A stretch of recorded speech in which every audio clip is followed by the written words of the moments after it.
El 7 de diciembre de 1941, Japón atacó por sorpresa a Estados Unidos. Los aviones japoneses destruyeron gran parte de la flota americana anclada en Pearl Harbor. Los servicios secretos americanos fueron incapaces de prever este desastre, y lo que es peor, el FBI no tomó en serio las advertencias de un doble agente soviético acerca de la operación. Al poco de mudarse a la Casa Blanca, el presidente Harry Truman aprendió la lección del ataque japonés a Pearl Harbor y decidió crear la CIA. Toda una ofensa para el FBI y su poderoso director Edgar Hoover, que perdían así toda autoridad en materia de informaciones estratégicas. Es una historia terrible que comenzó en la década de los 40. Harry Truman le dijo a Edgar Hoover que le retiraba la responsabilidad del espionaje en el extranjero. Harry Truman no quería que la CIA se convirtiese en un anexo del FBI, ni que las dos agencias se fundiesen en una única organización. Le recordaba a la Gestapo y al KGB. Truman creó la CIA a regañadientes, para desesperación nuestra.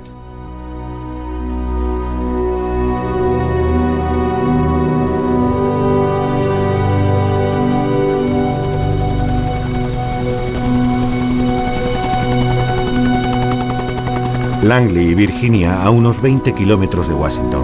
Aquí se encuentra el cuartel general de la CIA, una fortaleza. 16.000 personas trabajan en ella. La CIA está exenta de revelar su presupuesto, su organigrama, los nombres, las personalidades, las funciones, los salarios y el número de empleados.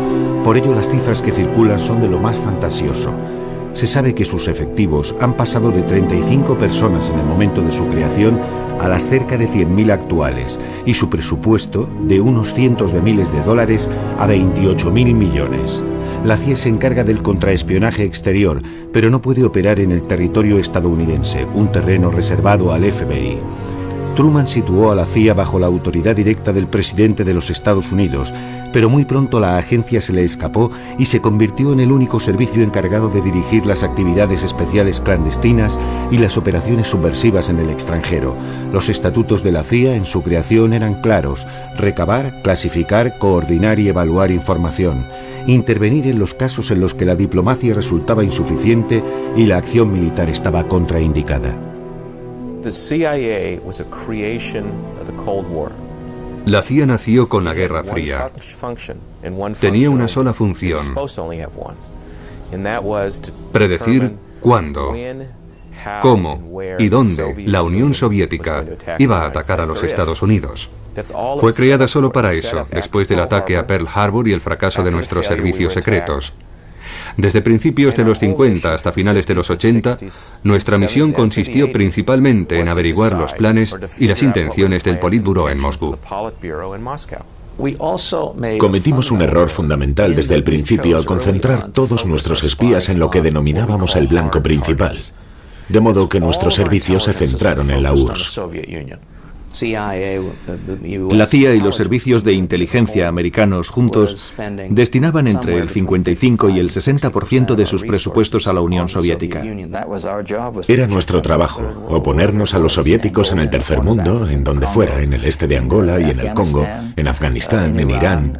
Era una guerra sin fin, podríamos decir secreta, que duró años. Eran las reglas del juego. Teníamos que descubrir las intenciones del adversario. La mejor forma de hacerlo era infiltrarse en sus organizaciones, situar dentro a un agente nuestro o captar a uno de los suyos. Eran las reglas del juego y nosotros las seguimos.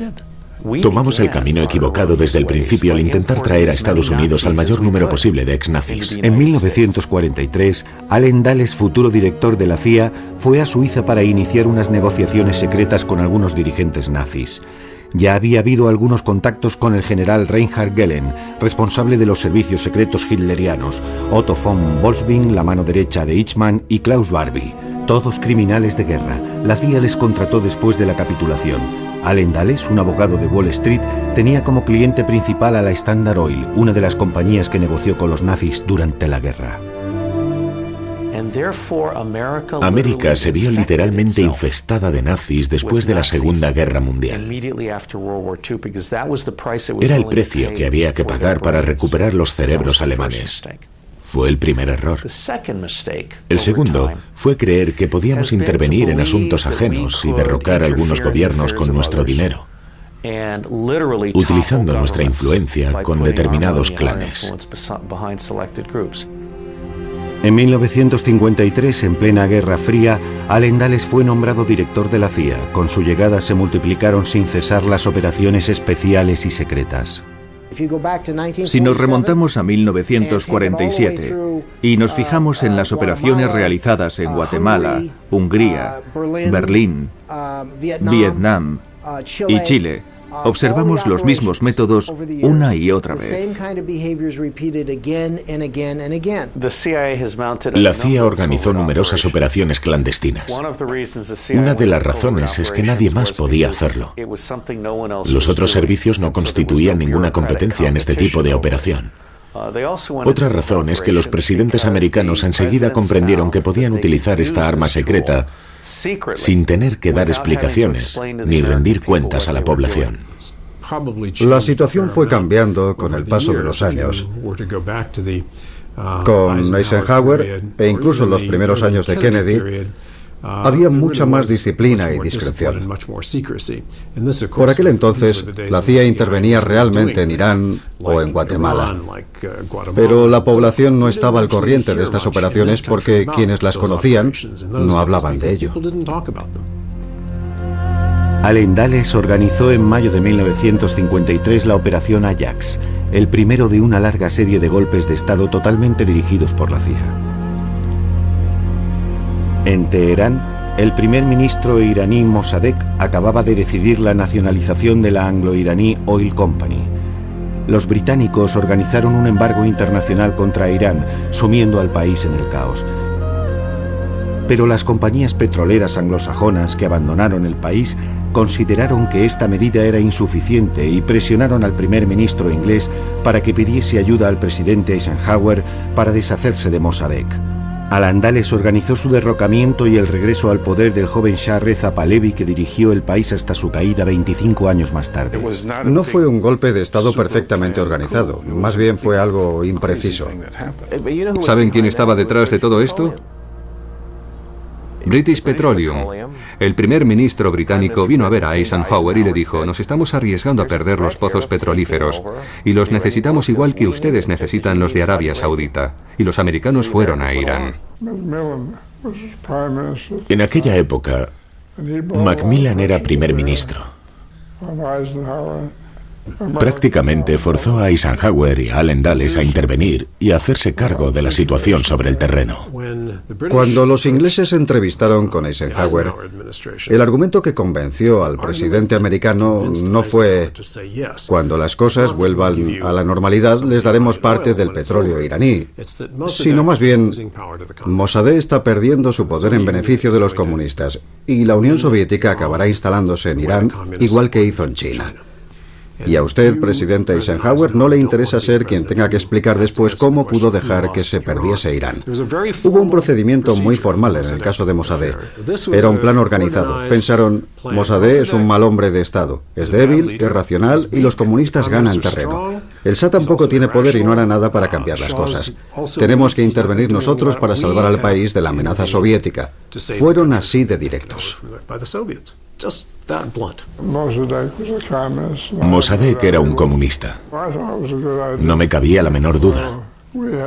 Y me pareció que se trataba de una idea excelente. Si no nos hubiésemos deshecho de él, seguramente habría habido un gobierno socialista, comunista o Dios sabe qué.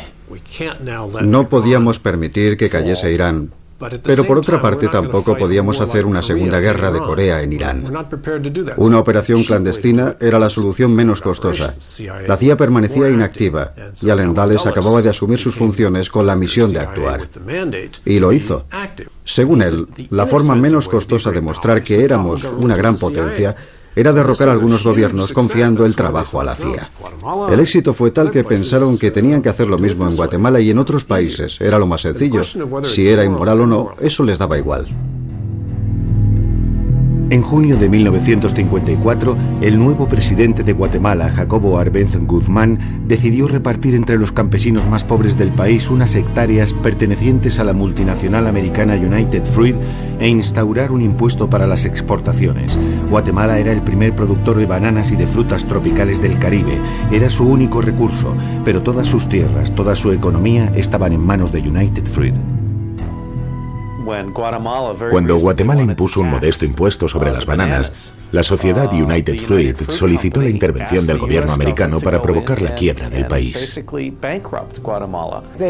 United Fruit mantenía una estrecha relación con algunas personas de la Casa Blanca y del Pentágono. Tenía mucha influencia en el gobierno americano y estaba en situación de pedirle el derrocamiento de Arbenz. Pasaban del socialismo al comunismo y nosotros teníamos que oponernos. Había dos bandos, United Fruit y el comunismo, y Jacobo Arbenz estaba en el lado equivocado. En una reunión del presidente Eisenhower, Allen Dulles y su hermano John Foster, que dirigía el Departamento de Estado, se fraguó un auténtico golpe de Estado. Los hermanos Dulles, que poseían el bufete jurídico más importante de Wall Street, ocupaban los dos puestos más importantes del gobierno de Eisenhower, Asuntos Exteriores y la CIA. Además, Allen Dulles, número 1 de la CIA, formaba parte también del Consejo de Administración de United Fruit. Dos hermanos, uno a la cabeza de la CIA y el otro, el número 1 del Departamento de Estado, con una empresa familiar trabajando para United Fruit en América Latina. Allen Dulles dirigía su propia CIA desde su despacho del número 44 de Wall Street.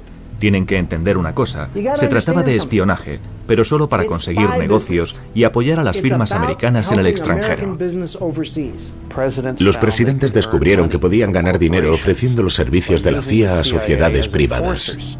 La CIA depuso a Arbenz Guzmán, que abandonó el poder, y en su lugar colocó a una junta militar dirigida por el general Castillo Armas. La primera medida que tomó Castillo Armas fue poner fin al proyecto de reforma agraria que amenazaba los intereses económicos de los Estados Unidos y de United Fruit.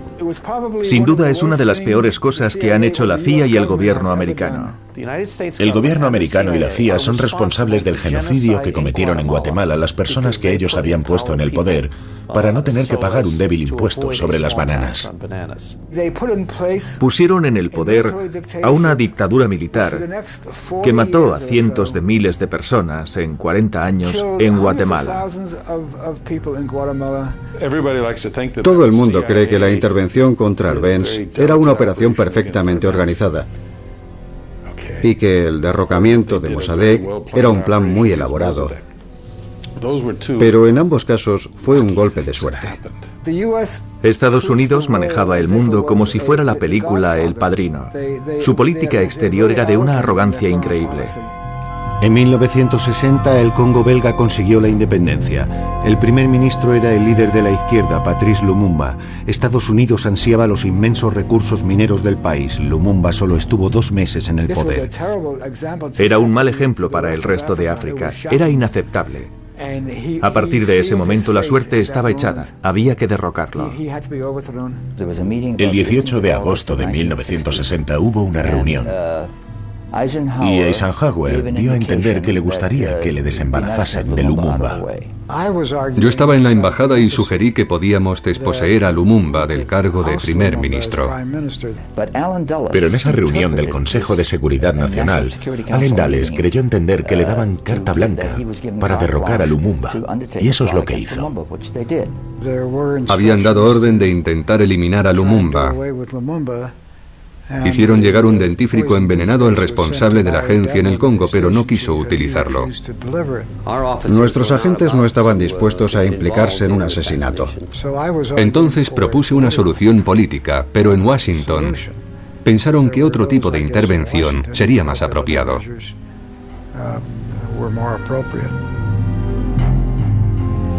Allen Dulles ordenó el asesinato de Lumumba. En 1975, una comisión de investigación parlamentaria concluyó que el presidente Eisenhower había dado su visto bueno. El general Mobutu, que se había hecho con el poder, mandó ejecutar a Lumumba con un tiro en la cabeza y disolver luego su cuerpo en un baño de ácido. Frank Carlucci, futuro subdirector de la CIA, estaba destinado en el Congo cuando estalló el golpe de Estado. Me acusaron de ser el responsable del asesinato de Lumumba.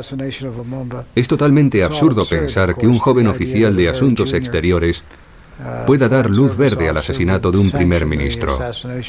Es una estupidez, sencillamente. Lumumba consiguió escapar de la prisión y se escondió, pero la CIA lo encontró y se lo entregó a uno de sus peores enemigos en el Congo, y fue ejecutado. Es evidente que la CIA intervino en este caso, pero no podemos olvidar cómo estaba dirigida América en aquella época. La misión de la CIA era apoyar a los dictadores y ayudarles a imponerse a la población. Sin duda hubo lugares, tanto en Guatemala en los años 50 como en Irán al principio, que harán que algunos digan que las intervenciones de la CIA eran injustas. Si era justo o injusto, ese es otro tema. La CIA solo servía para organizar operaciones clandestinas. En los años 50, los años de las intervenciones de la agencia en Irán y en América Central, la CIA creía que podía hacer lo que quisiera en todo el planeta. Aunque era una ilusión, los propios miembros de la CIA alimentaban esta mitología. La CIA se creía invencible. El problema es que a la larga acabaron creyéndose su propio mito. Consiguieron mantener su influencia, su presupuesto y su poder, porque podían asegurarle al presidente de los Estados Unidos que cuando tuviese un problema, como último recurso, ellos podrían intervenir, derrocar el gobierno de un país y cambiarlo por otro. El principal problema es que los miembros de la CIA se lo creían de verdad. Pensaban que eran muy buenos en su trabajo. Pensaban que ese individuo, Castro, no podía ser más duro que los demás. Nos creímos que podríamos tratar Cuba como una simple república bananera, pero Cuba resultó ser más fuerte y más competente de lo que los burócratas americanos se imaginaban. Y nuestra, de todos, de los revolucionarios, de los patriotas, será la misma suerte. Y de todos será la victoria. En Cuba, Fidel Castro, tras expulsar al dictador Batista, nacionalizó las plantaciones de azúcar que pertenecían a americanos. Al día siguiente se inició la escalada. Fin de los préstamos a Cuba, ruptura de relaciones diplomáticas entre los dos países y acuerdo comercial entre Rusia y Cuba. Castro desafía a Washington y se une al jefe del Kremlin, Khrushchev. Era un ejemplo muy malo para el resto de los países de América Latina.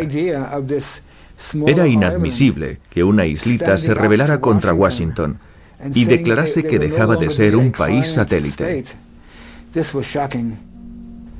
El día de la transmisión de poderes, el propio Eisenhower entregó a John Kennedy el informe Bahía de Cochinos, un complot organizado por Allen Dulles y Richard Nixon cuando estaba convencido de que iba a vencer a Kennedy en las elecciones de 1960. De este modo, Kennedy heredó un proyecto puesto a punto por la CIA para derrocar a Castro a través de un desembarco en Bahía de Cochinos. Dio su conformidad, buscaba una iniciativa. Le propusieron el plan Bahía de Cochinos y aceptó la idea. Kennedy acababa de ocupar el despacho presidencial. Le hablaron de la Bahía de Cochinos. No le gustaba, pero aún así lo aceptó y fue un completo desastre.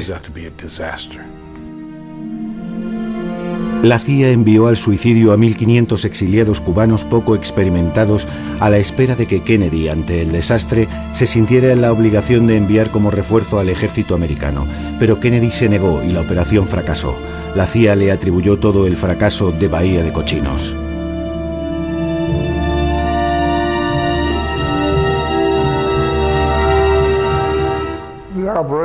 La operación fue un fracaso, porque la dirigieron mal. Y punto. Yo creo que aceptó porque no tenía una idea mejor y su equipo tampoco. Actuó con los medios que tenía a mano. Era una operación militar mal preparada y las informaciones no eran buenas. Pensar que un puñado de hombres podía desembarcar y de una forma u otra derrocar al régimen era subestimar la popularidad de Castro.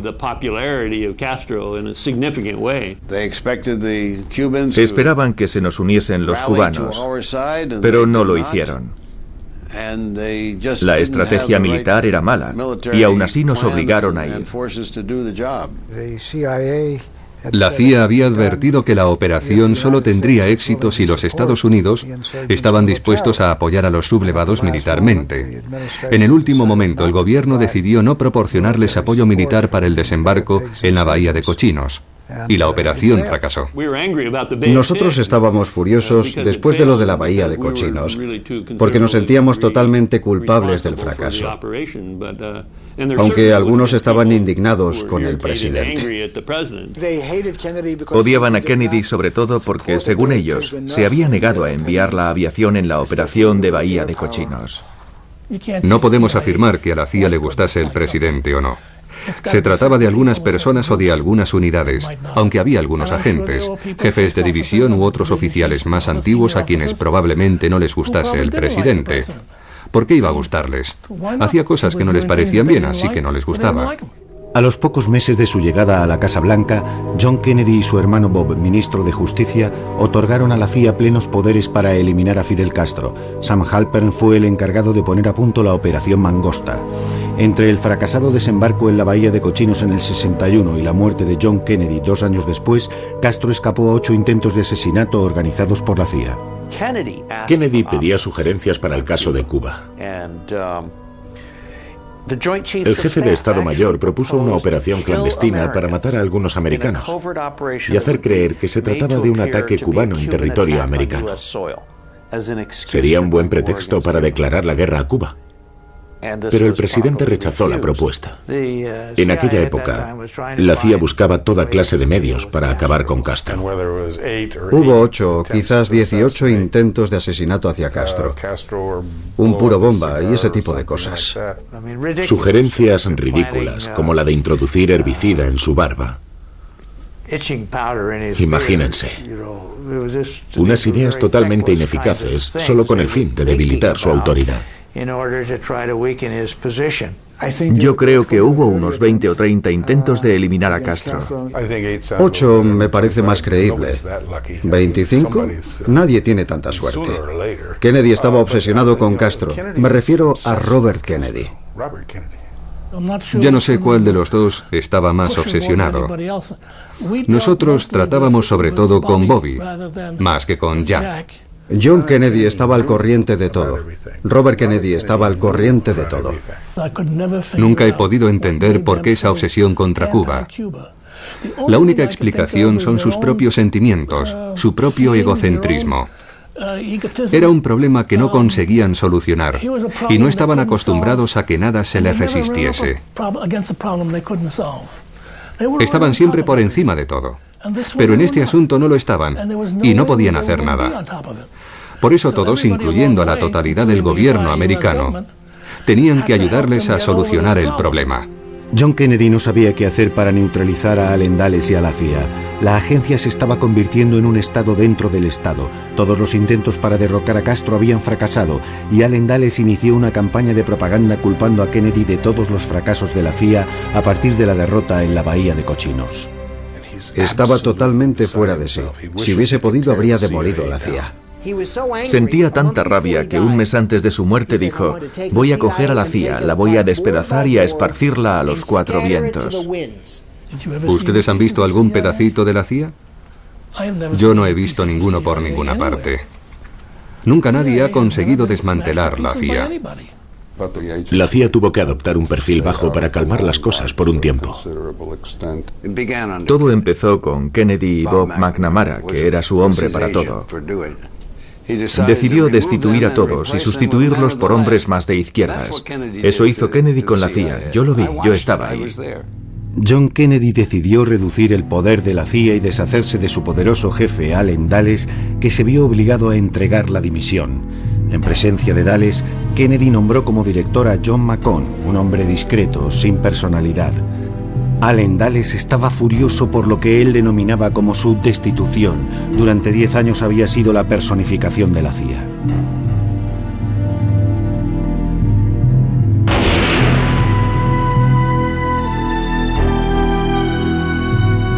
Al día siguiente del asesinato de John Kennedy, su hermano Bob se precipitó en casa de John McCone, el nuevo director de la CIA, para hacerle una sola pregunta. ¿Ha matado la CIA a mi hermano? La pregunta surgió después del asesinato del presidente en noviembre de 1963. Sí. Bobby Kennedy le preguntó a John McCone: ¿qué hay de cierto en todo esto? Su hermano tenía todo el derecho del mundo a hacer este tipo de preguntas. No es de extrañar. ¿Por qué no iba a hacerlo? No lo sabía y quería estar seguro. Es humano preguntar: ¿ustedes han matado a mi hermano? ¿Por qué no? McCone no podía admitirlo. Ningún director de la CIA reconocería la implicación de la agencia en el asesinato de un presidente. ¿Por qué un director de la CIA iba a querer matar al presidente? El presidente le había destituido. Ya no tenía las herramientas necesarias para matarlo. ¿Y con qué objetivo? ¿Demostrar que no le gustaba el presidente? El presidente ya lo sabía.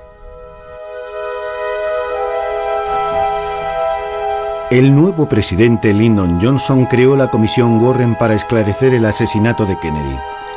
Pero curiosamente se confió la investigación a Allen Dulles, cuando todos sabían que Kennedy y él se odiaban y que Dulles había perdido su puesto por culpa de Kennedy. Dulles se dejó filmar en Dallas. Charles Cabell, el que fuera subdirector de la CIA, le ayudó con las investigaciones. Cabell era hermano del alcalde de Dallas. Unos meses más tarde, el juez Warren falló sus conclusiones en presencia de Lyndon Johnson. No hubo ningún complot. Harvey Oswald actuó en solitario. Allen Dulles hizo cuanto pudo para que fracasase la Comisión Warren. No es de sorprender, sobre todo si se quiere que no se sepa nada. Y eso era lo que él quería. Di instrucciones a la CIA de que todas las informaciones estuviesen disponibles. La CIA vació prácticamente todos sus informes sobre el asesinato de Kennedy. Y no había ni una sola prueba de conspiración, y menos aún de la implicación de la CIA en el asesinato. No puedo ni siquiera imaginar a la CIA implicada en el asesinato de un presidente americano. Sobrepasa la peor de las fantasías. Este asunto se convirtió en un objeto de culto. Yo no he encontrado nada que me haya parecido convincente, ni nada que me haya demostrado lo contrario. El Congreso gastó $6 millones en la investigación. Cuando asumí la dirección del FBI, me hicieron llegar una cinta que daba a entender que había un segundo francotirador enfrente, en la colina. Es interesante. Cuando yo entré en la CIA descubrí que un francés pretendía saber mucho sobre el asesinato de Kennedy. No puedo decirles más, solo que había dado muchos detalles. Yo tenía muchas ganas de leer su testimonio, por simple curiosidad, a título personal. Así que solicité el informe. Me respondieron que era un informe clasificado top secret, muy delicado, sellado con unas grandes cintas negras, y que nadie podía consultarlo a excepción del director de la CIA o del responsable de operaciones. Esperé al sábado siguiente, que estaba de guardia, y redacté una carta de autorización para consultar el informe. Luego la deslicé entre los formularios que tenía que firmar el director de operaciones. Los dejé en su despacho. Él tenía mucho trabajo y firmó todo sin leerlo. Por fin tenía permiso para consultar el informe. Era un informe enorme, 12 tomos dedicados exclusivamente al asesinato de Kennedy. Pero cuando me presenté, me devolvieron la carta diciéndome: lo sentimos mucho, hemos perdido el informe. Ha desaparecido.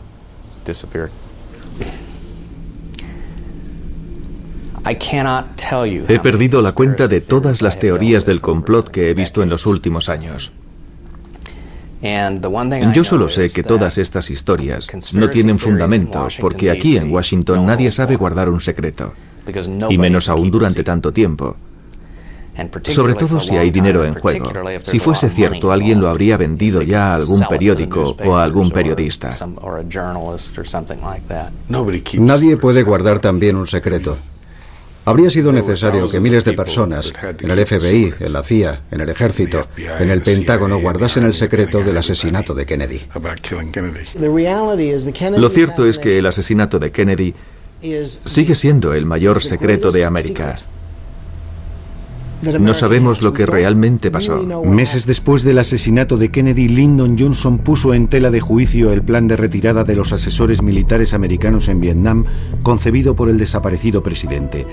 Le dijo a un general que se impacientaba: «Elíjanme y tendrán su dichosa guerra».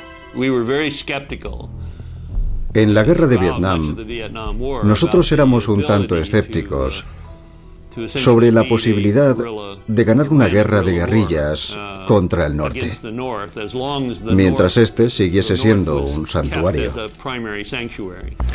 En agosto del 64, la CIA montó un falso ataque norvietnamita contra un buque de guerra americano en el Golfo de Tonkin.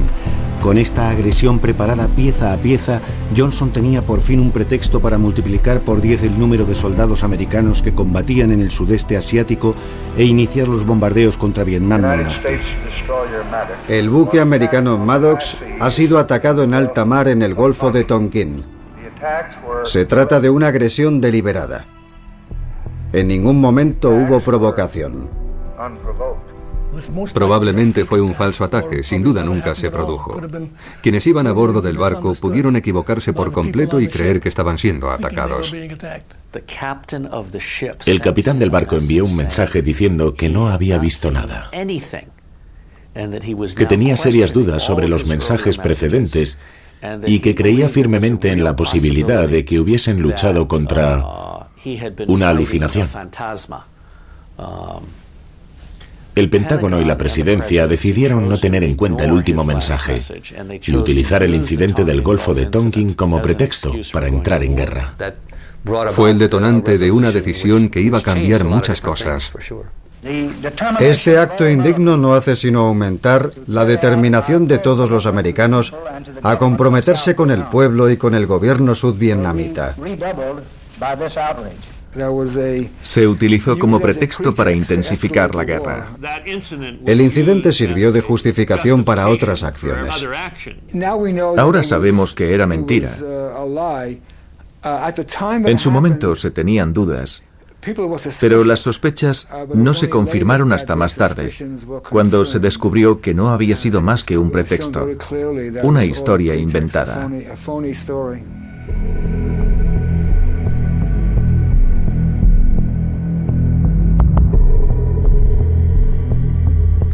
En Vietnam se puso en marcha la Operación Fénix.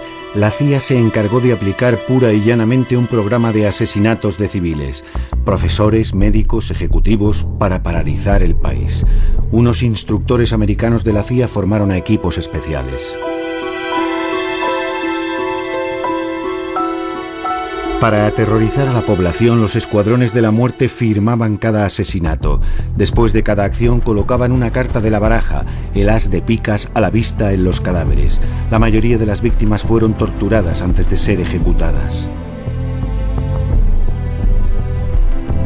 William Colby, el responsable de la CIA que dirigía la operación, fue nombrado director de la agencia unos años más tarde. El objetivo de la Operación Fénix era destruir la infraestructura norvietnamita. Querían eliminar a cualquier persona que tuviera el mínimo contacto con el Vietcong. Era una operación clandestina que nos ordenaron cumplir para poner trabas a los esfuerzos norvietnamitas.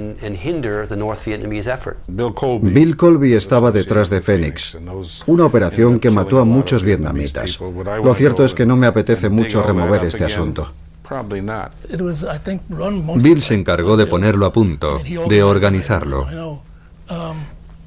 Era un dispositivo defensivo destinado a proteger nuestras operaciones. Bill Colby me juró que la operación había sido relativamente limpia y un éxito. Sencillamente mataron a todo aquel que presuntamente tuviese la mínima relación con el Vietcong. Y no me refiero solo a soldados, sino también a civiles. Fue una masacre espantosa. Pueblos estratégicos, pacificación del campo, en general todo fracasó en un contexto revolucionario.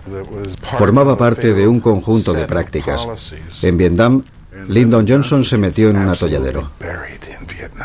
I got a letter from LBJ that said this is your lucky day, time to put your khaki trousers on.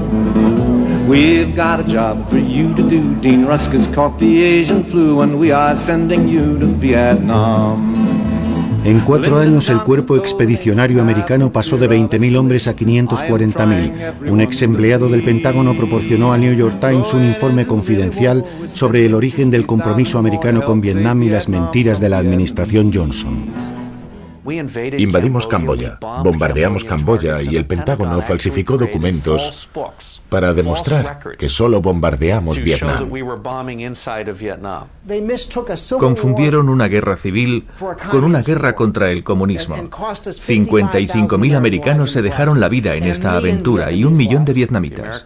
Los Estados Unidos violaban las convenciones de Ginebra, cometían crímenes de guerra y el pueblo americano no era consciente de que se estaban cometiendo crímenes de guerra en su nombre. Muy pocos sabían todas las cosas terribles que había hecho la CIA. La operación Caos, que se inició con Johnson y se amplió con Richard Nixon, tenía como objetivo a los izquierdistas, a los subversivos, acusados de estar manipulados por potencias extranjeras. La CIA llevaba años espiando, poniendo escuchas, vigilando a más de 10.000 americanos, profesores, estudiantes, periodistas, políticos. Unidades especiales de información efectuaban robos, pesquisas, abrían el correo de ciudadanos cuyo único crimen consistía en estar en desacuerdo con la política de su gobierno. No solo la CIA. Todos los servicios de inteligencia espiaban a los estudiantes y abusaban de su poder. El FBI investigaba a grupos solamente por lo que eran, sin tener ni una sola información que sugiriese que dichos grupos fueran ilegales, realizasen actividades ilegales o las preparasen. Desmantelar toda forma de protesta e interrumpir todas las discusiones contra la política del gobierno formaba parte de la Operación Caos. Sus objetivos eran los movimientos pacifistas y ciertos periodistas. Algunos fueron sometidos a escuchas. Muchas personas acabaron en el punto de mira de esta operación, que consistía en redactar listas de enemigos potenciales, una acción que goza de una larga tradición en este país. Yo estuve implicado en la intercepción del correo. Cuando me convertí en director, suprimí esta práctica. Yo no creo que un servicio de información americano pueda tener como objetivo a los americanos. Existe una diferencia entre espiar a terroristas y violar la vida privada de sus propios ciudadanos. La CIA lo hizo por orden del gobierno Johnson, y quienes acusaron a la agencia habrían hecho mejor denunciando al presidente Johnson y a su administración. Espiar a tus compatriotas parece un comportamiento contrario a los fundamentos de la Constitución de este país. Sin embargo, fue una práctica corriente de Hoover, Van Demon y Nixon. Todos lo hicieron. Richard Nixon convirtió esta práctica en una de las bases de su política. Ese es el escándalo. Con Nixon vivimos un periodo en el que se burlaban las leyes y la CIA estaba implicada. El 17 de junio de 1972, en plena campaña presidencial, 5 hombres fueron detenidos en el edificio del Watergate disfrazados de fontaneros. Richard Nixon había encargado a unos exagentes de la CIA que inspeccionasen los locales del Partido Demócrata. El portavoz de la Casa Blanca ha calificado hoy el incidente de robo insignificante y ha negado su relación con el presidente. 4 de los detenidos eran cubanos residentes en Miami. El quinto, un exagente del FBI y de la CIA, trabajaba para los servicios de seguridad del Comité Republicano de Reelección del Presidente. Empezaron a filtrarse informaciones sobre la relación entre la CIA y el robo del Watergate. Estaban implicados algunos agentes retirados que en el pasado habían trabajado para la CIA. Estoy consternado por este acto insensato e ilegal. Me he escandalizado al saber que unos empleados del comité de reelección están entre los culpables. Cuando le acusaron personalmente, descubrimos sus límites porque al intentar defenderse cometió unos errores muy graves. Al comenzar la campaña para la reelección, Nixon estaba convencido de haber sofocado el escándalo del Watergate. Todos los sondeos le daban como vencedor con una cómoda ventaja. Pero angustiado por dos periodistas del Washington Post, Nixon pidió a Richard Helms, director de la CIA, que presionase al FBI para que abandonase la investigación y que le encubriese diciendo que los informes se habían realizado a petición de la CIA. Helms se negó. El criminal era Nixon, no la CIA. Y la CIA se negó a encubrir a Nixon como él ordenaba. El presidente Nixon utilizaba a la CIA para bloquear la investigación del FBI.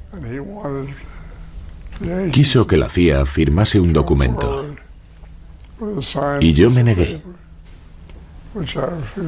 Nixon le pidió a Helms que lo hiciera, pero Helms le dijo que no, que la CIA nunca se vería implicada en el caso y que ellos nunca dirían que se trataba de seguridad interior, y Helms perdió su puesto. Richard Helms, el director de la CIA más popular, era en realidad el peor. Todos le adoraban. Le llamaban el director Tefal, porque todo lo que era molesto le resbalaba, excepto Chile. En 1971, el candidato socialista Salvador Allende ganó las elecciones presidenciales en Chile. Fue demasiado para Nixon, que horrorizado vio carta blanca al director de la CIA, Richard Helms, para impedir que Allende asumiera su cargo. Es una fórmula periodística. Carta blanca. ¿Cuántas veces te dan realmente carta blanca? En cuanto a Allende, Nixon nos encargó que hiciésemos todo lo posible para que no accediese al poder.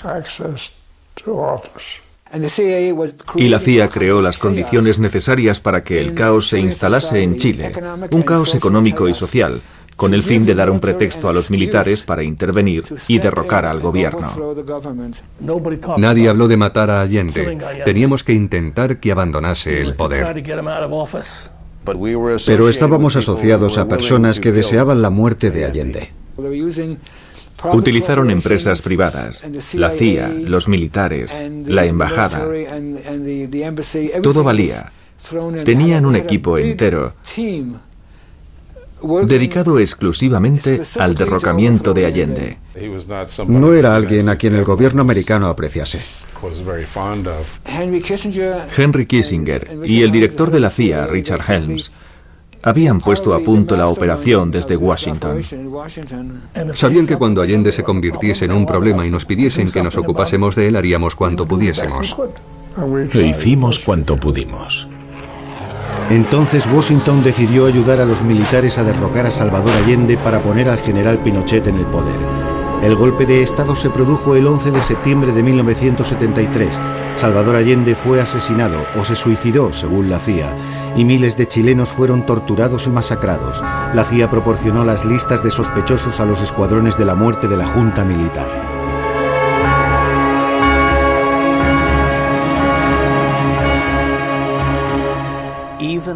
Incluso los agentes de la CIA más experimentados, personas con 20 o 30 años de servicio, no son todavía conscientes de la cantidad de asesinatos y operaciones clandestinas que la CIA ha podido cometer.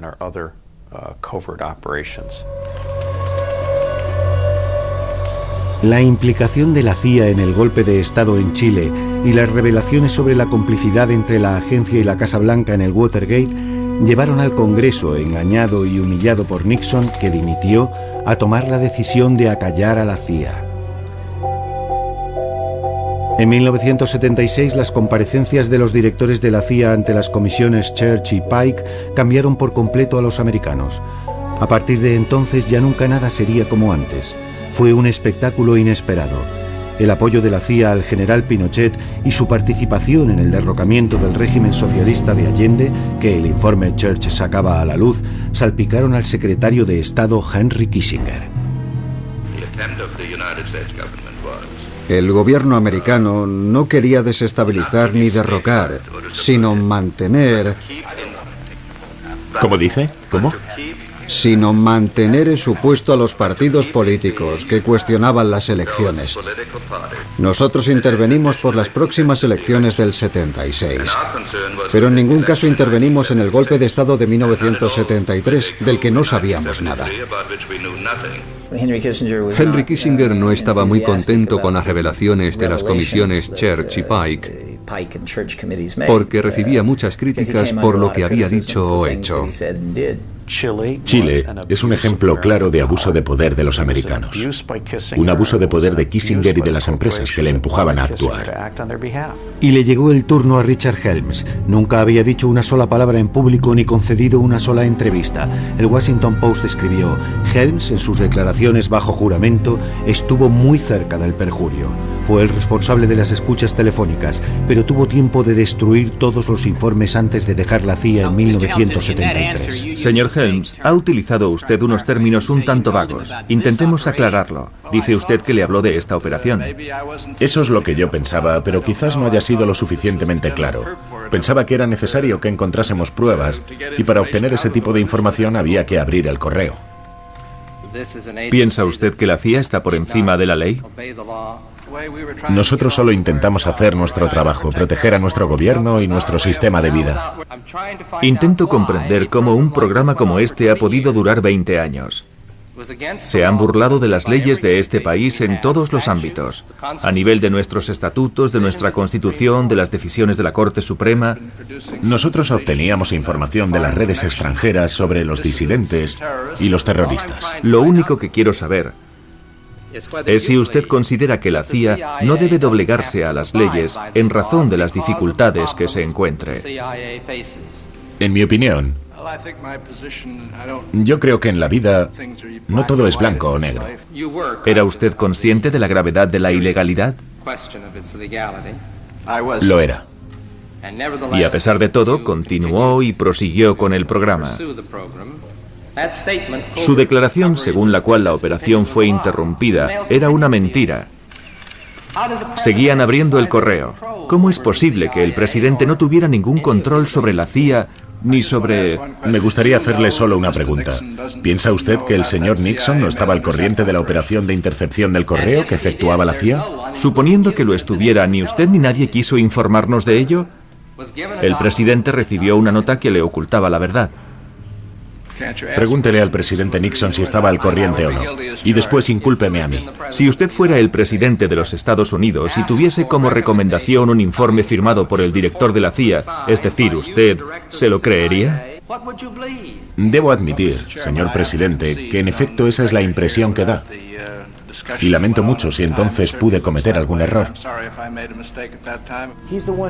Él estaba acostumbrado a mentir al presidente, al Congreso. Estaba acostumbrado a hacer como si nada le afectase. En la CIA es un héroe. Richard Helms pasará a la historia de la CIA como el hombre que supo guardar un secreto. Y murió llevándose consigo secretos que nunca nadie conocerá. Así son las cosas. Por eso se llaman servicios secretos. Algunas cosas no pueden ser reveladas. Y Dick consiguió guardar muchos secretos. Era muy fuerte. William Colby, exdirector de la CIA, también testificó ante los senadores. Empezaron preguntándole sobre el golpe de Estado de Chile. La CIA ganaba dinero, acuñaba su propia moneda. ITT, por ejemplo, dio dinero a la CIA para desestabilizar Chile. Solo podíamos utilizar financiación oficial, aunque nos vimos obligados a crear organizaciones paralelas para las operaciones clandestinas. Como el señor McCone formaba parte de la CIA, mi pregunta no es insultante. Ustedes llevaban años practicando este tipo de actividades clandestinas y nunca nadie lo denunció. ¿Estaba usted al corriente de las relaciones existentes entre la CIA y la mafia? Y de ser así, ¿cuándo? ¿Quiénes? Colby se dio cuenta de que Frank Church no lo dejaría y prefirió hablar y explicarse. Este hecho cambió para siempre las reglas de la CIA. Colby tuvo que responder a las preguntas relativas a los métodos expeditivos de la CIA y a sus intentos, con éxito o no, de asesinato, en concreto a Castro. ¿Esta pistola permite tirar flechas? Sí. ¿Qué alcance tiene? Unos 100 metros, sí.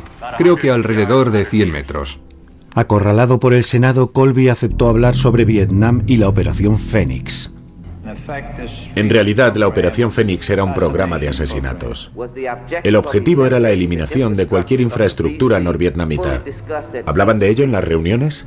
Según usted, ¿cuántas personas fueron eliminadas? Alrededor de 20.000 personas fueron ejecutadas aquel año. Como sucede con la mayoría de las resoluciones del Congreso o de la Presidencia, con el paso de los años su efecto fue irrisorio, por no decir nulo. Ninguna de las dos comisiones tuvo un impacto real porque nunca tuvieron en cuenta la mentalidad, el carácter y la particularidad de las personas que realizaban este tipo de operaciones. No se puede creer ingenuamente que el Congreso, en su profunda sabiduría, vaya a sentarse en la cúpula del Capitolio, celebrar una sesión y crear unas leyes que cambien los servicios de inteligencia. Si releemos las comparecencias de las comisiones Church y Pike, comprobaremos que todo lo que hizo la CIA lo decidieron los presidentes, incluyendo los intentos de eliminar a Lumumba, la Bahía de Cochinos y otros asuntos. Todo de lo que nos acusaron se decidió y se aprobó al más alto nivel. Cada vez que la CIA hacía algo horrible, la orden venía del presidente. El presidente Gerald Ford dio el tiro de gracia a la CIA al firmar en 1976 una ordenanza presidencial que terminaba con estas palabras: nunca más ningún funcionario de los Estados Unidos podrá cometer o participar en un asesinato político. Ya no podíamos cometer asesinatos ni matar a nadie. Nos obligaron, mejor dicho, nos pidieron que leyésemos y firmásemos una serie de textos. La única razón que llevó a Gerald Ford a firmar esta prohibición es que salíamos de las comisiones Church y de las investigaciones. Las presiones eran tan fuertes que se sintió obligado a hacer algo. Nuestros políticos y el conjunto de los americanos empezaron a creer que se podía legislar sobre la moralidad. Fue justo después de lo de Allende y de todo lo demás.